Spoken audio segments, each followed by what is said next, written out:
voilà une décision qui va ravir David Hallyday et Laura Smet.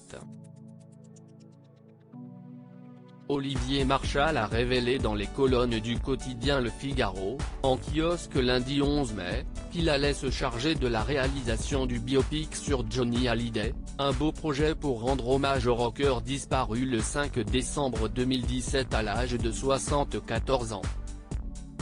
Si pour le moment il est encore un peu tôt pour parler de la distribution du film, le réalisateur de 36 quai des Orfèvres a toutefois dévoilé la chronologie de ce biopic. Et il y a un point qui ne sera pas du tout prévu dans le scénario, la guerre d'héritage entre sa veuve et ses 2 premiers enfants.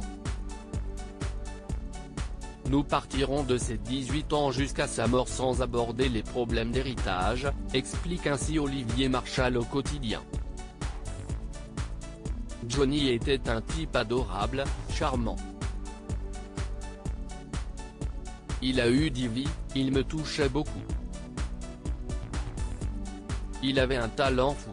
Une guerre d'héritage qui a toutefois beaucoup marqué les mois qui ont suivi la disparition de Johnny Hallyday, et qui n'est toujours pas terminée.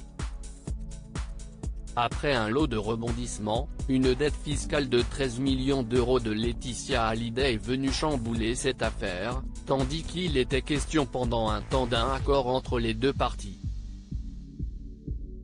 Laura Smet, ce que je vis depuis 2 ans est tellement glauque. Si les 2 aînés de Johnny Hallyday tiennent à obtenir leur part d'héritage face à Laetitia Hallyday, il se trouve que cette bataille commence à lasser Laura Smet.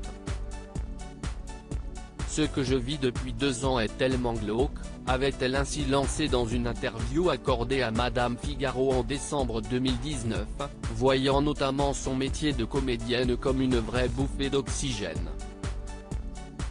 Si David Hallyday et Laura Smet avaient remporté une première bataille dans cet héritage, Laetitia Hallyday elle, avait renoncé à faire appel de la décision de la justice française, qui s'est déclarée apte à gérer cette affaire.